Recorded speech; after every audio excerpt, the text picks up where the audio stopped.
I'm going to read you Mr. Muddle by Roger Hargreaves.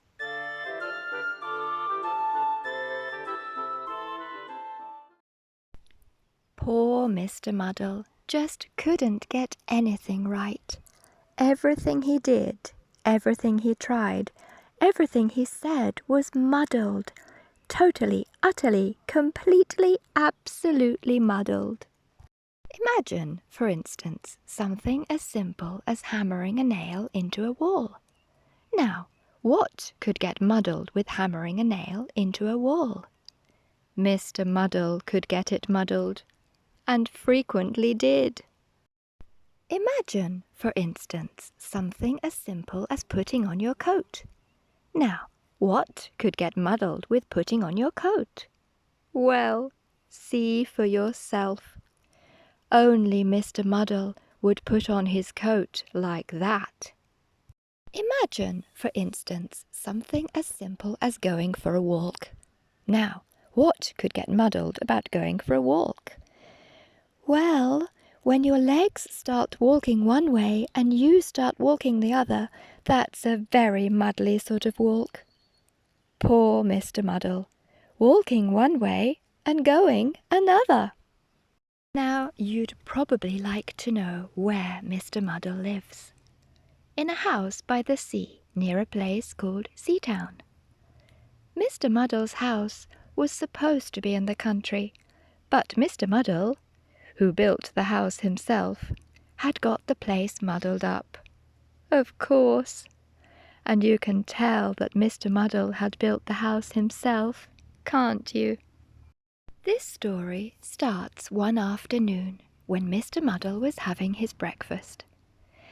Yes, we know you don't have breakfast in the afternoon, but you do if you get your meal times muddled up.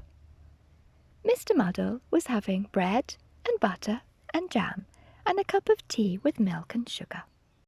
He spread the butter on the table and then spread the jam on the plate, and then poured the milk on the bread, and then filled the cup with sugar, and then poured the tea on the bread. What a terribly muddily mixed-up breakfast. That afternoon, after breakfast, he went for a walk down the beach near his house in order to work up an appetite for supper. He met an old fisherman called George, whom he knew quite well. "Good afternoon, Mr. Muddle," said George. "Good evening," replied Mr. Muddle. George smiled. "How would you like to come fishing with me?" he asked. "Oh, no, please," replied Mr. Muddle eagerly.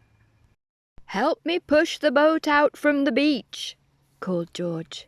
"Right-o," said Mr. Muddle, and pulled the boat further up onto the beach. "Oh, Mr. Muddle," said George, and had to show Mr. Muddle the difference between pulling and pushing.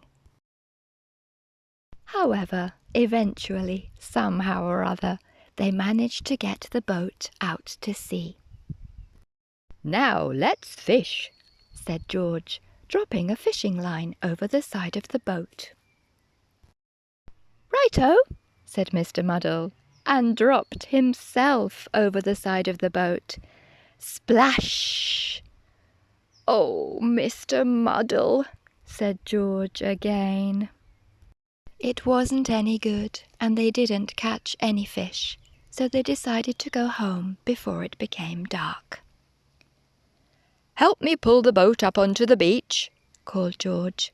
"Right-o," said Mr. Muddle, and pushed the boat back into the water.